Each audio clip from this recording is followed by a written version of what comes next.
to you. It must be 5 a.m. Eastern Standard Time somewhere out there because it's time for another Hardison'S tip. I'm your host, Brandon Hardison. Glad to be with you, President of Champion Strategies. And let me be one of the first to say Happy Independence Day weekend. Today is July the 5th of 2021. So, in many states, this is still considered a federal holiday, but some of us out there are still going to be working today. So, what we do is give tips to all of our brothers and sisters in this vertical space we call sales. Whether it's major account, key account, up and down the street, in home sales, retail sales in general, or automotive. So, let's get to it because some of you have to get going, just like I have to get going and working today. But we're going to talk to our brothers and sisters for the next couple of days who do, to me, one of the best jobs out there in sales, if you can master it, and that is door to door sales.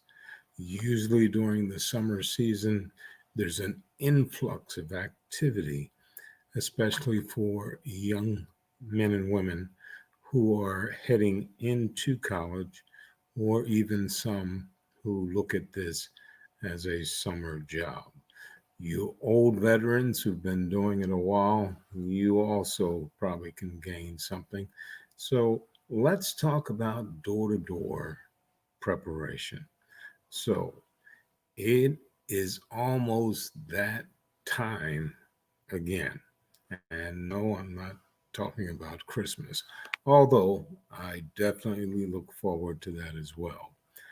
But what I'm referring to is even more exciting and anticipated, and that is the summer sales door to door season.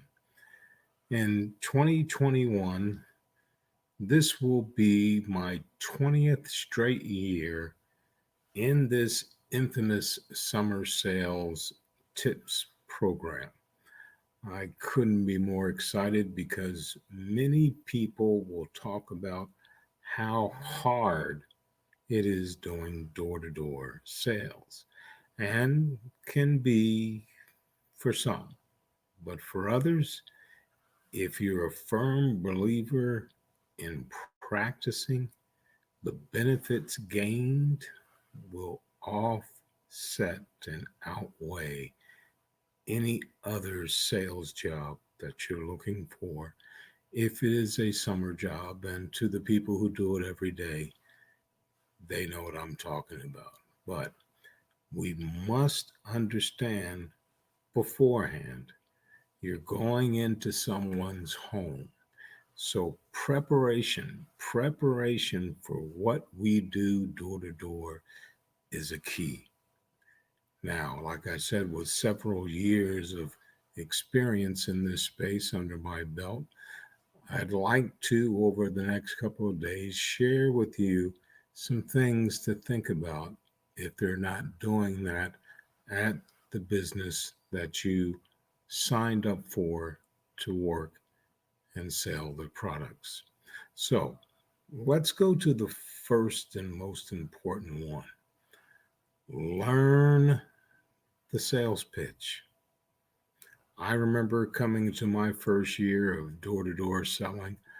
I had nothing more than just talked to the so called recruiter, signed some papers, and waited until I was time to leave for the summer.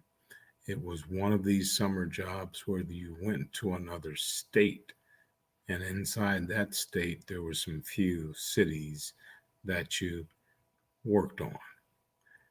Terrible mistake at the time. I had no idea what to expect, what knocking on doors would be like, how the people would present themselves once they knew that you were the person that they set an appointment with over the phone. But once I knew that I knocked on the door, my life was changed. I had to know and present a pitch. In fact, I didn't even know the pitch at all. There was no training or little to no training at the time. So, after intense role playing back at my hotel and memorizing the script to perfection, I finally had the pitch where I thought I was comfortable enough to knock on a door. And no matter what happened on the other side, I was ready to deal with it.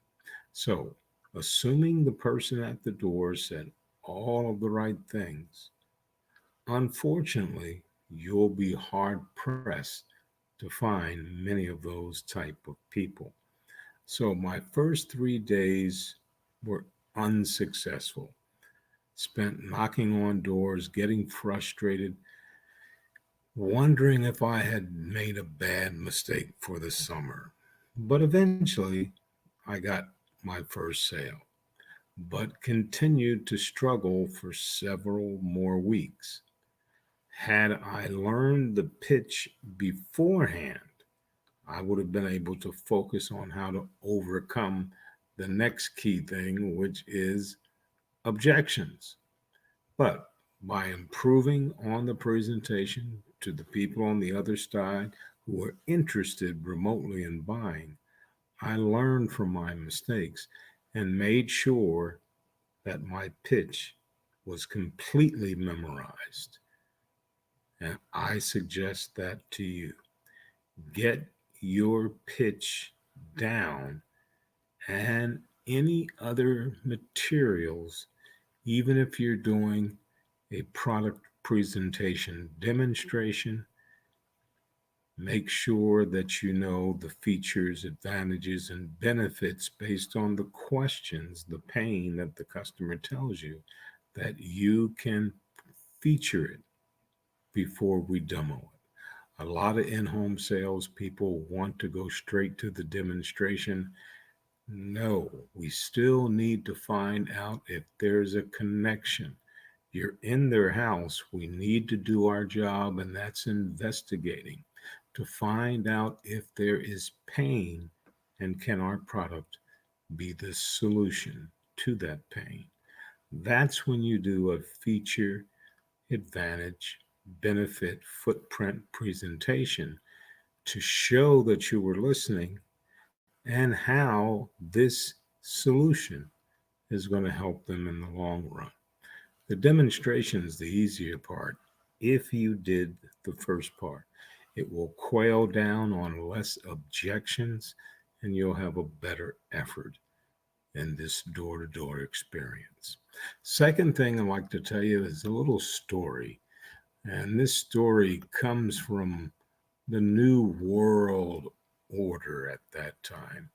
The explorer's name was Herman Cortez. And back in 1519, Cortez began his conquest to conquer the Aztec Empire, which at that time was one of the most feared and ferocious civilizations in America.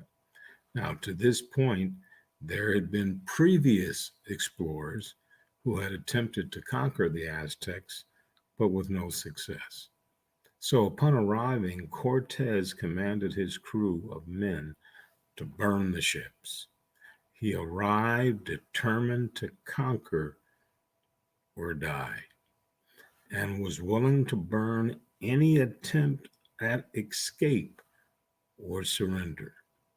As history goes on to tell, Cortez and his men were very successful in conquering the Aztecs and went on to shape the course of history. Now, you may be saying, why am I telling you this story? On tomorrow's, we're going to look at this burn the ship situation, because when you knock on a door, our mental focus must be ready so we can be successful with our door to door selling efforts. Once again, Brandon Hardison, President of Champion Strategy, with another Hardison's tip on this beautiful 5th day of July. If you have this Independence Day off, please enjoy it. Remember 245 years ago what those brave Americans did in Philadelphia. And if you did not know, the majority of the signers from John Hancock on took some terrible losses, lost family members in the fight, had their homes burned, sacked. Some of them had serious injuries. So they paid a price on July 4th, 1776, just so we can do what we're doing now. So if you have a barbecue, fireworks slated for later, please spend a little bit of time on those brave warriors, our founding fathers who set forth this nation where independence of what we just talking about, making capital in the way that you want to do it. No other country in this human experience can say that. Once again, Brandon Hardison, and as always in parting, you go out and you make it a champion day.